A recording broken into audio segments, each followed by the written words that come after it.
तुकाराम रामचंद्र भगवान की जय। सुत हनुमान महाराज की जय।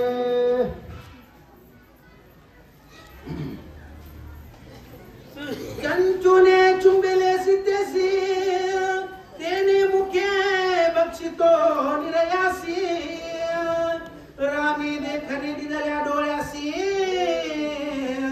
पाप पुण्यासी तेने देखे। प्रभु रामचंद्र भगवान की जय। हनुमान महाराज की जय। संत भगवान बाबा की जय। छत्रपती शिवाजी महाराज की जय। या ठिकाणी ज्ञानवंत गुणवंत धनवंत नीतिवंत येथे आले ते सर्व साधू संत सर्वांना प्रणाम। मस्तक हे पायावर या वारेकरी संतांच्या सुरसानी गोडाची रामकथा नाथ महाराज सांगतायत। नाथ महाराजांना सांगितलं परशुरामचंद्र यज्ञ करीत होते आणि यज्ञ करीत असताना लक्ष्मण सामग्री आणून देत होता आणि तो यज्ञ संभ्रम होता महाराज। यज्ञ कसा होता? संभ्रम, वैष्णवनिका संभ्रम, संभ्रम अशा प्रकारचा यज्ञ होता। आणि लक्ष्मण मृग मारून आणून देत होता। मृग मारून आणले पुन्हा कावळे आले, ह्याच्यामुळे हा अध्याय पूर्ण झाला। बरोबर आहे ना? लक्ष्मण मृग मारून आणून देत होता। यज्ञाचे प्रकार तीन आहेत महाराज, राजस्व यज्ञ, तामस यज्ञ आणि सात्विक यज्ञ, तीन प्रकारचे यज्ञ। परशुरामचंद्र कोणता यज्ञ करीत होते? सात्विक अशा प्रकारचा यज्ञ करीत होते। आता तामस यज्ञ झाला गुरुवारी त्या ठिकाणी सगळे महाराज मंडळी होते, आम्ही बघितली मोबाईल महाराज झाला का नाही? तामस यज्ञ झाला, सगळी महाराज मंडळी होते। महाराज लागतात पुण्या यज्ञाला, महाराज लागतात। परशुरामचंद्र सुद्धा इथे यज्ञ करतात, बरोबर आहे ना? सात्विक सगळी कंपनी होती, सगळी होती महाराज, मोबाईलवर दाखवली सगळी। त्या कोणती देवी महाराज? कान्होबाची देवी, अशा पद्धतीनं। आणि लक्ष्मण मृग मारून परशुरामचंद्राला आणून देत होते। कोणता मृग मारित होते? मनरूपी मृगाला बाण मारित होते महाराज। मनरूपी मृग, तुमच्या आमचे जे काय मन आहेत का, मन हे देवापासून दूर जातात आणि तिकडं संसारामध्ये भटकत फिरतात तुमचे आमचे मन। आणि परमार्थाकडे मन आणण्यासाठी साधू लागताय, संत लागताय। ज्याचं लक्ष मनावर आहे त्याला लक्ष्मण म्हणतात महाराज।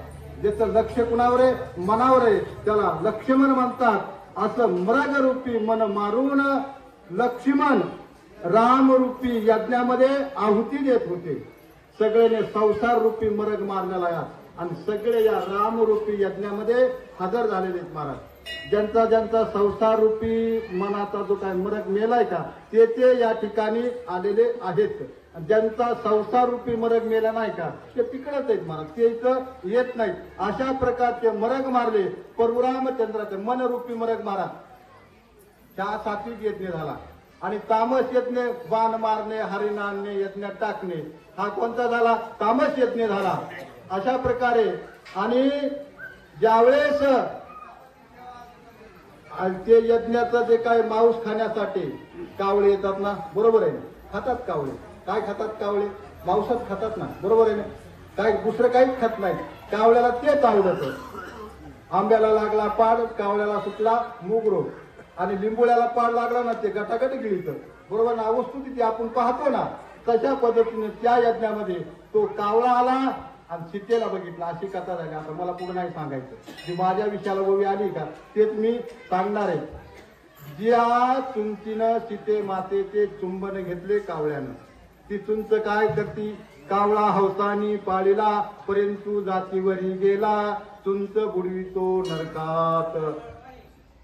नाथ महाराजांच मारुलय महाराज, हे ऐकलेला आम्ही, पाटलाय मला। पण कावळा हौसानं जरी पाळला तर तो कशात बुडितो? चुंच नरकात बुडितो। ज्या चुंचीनं सीते मातेचे चुंबन घेतले त्या चुंचीनं तो नरक खातोय. आता वस्तुस्थिती आहे, कावळा काय करतो, नरक खातोय. आणि ज्या डोळ्यानं सीता मातेला चांगल्या रूपानं बघितलं का, वाईट रूपानं बघितलं तर उडविला रामानं, त्याचा तर काय विषयच नाही. चांगल्या डोळ्यानं जे बघितलंय आणि त्या डोळ्यानं त्या कावळ्याला पाप आणि पुण्य कुणी केलंय आयुष्यामध्ये, ज्यानं पुण्य केलंय का त्याचाच निवड येऊन कावळा शिवतो महाराज. आणि ज्यानं पुण्य केलं नाही का त्याचा निवड शिवितच नाही.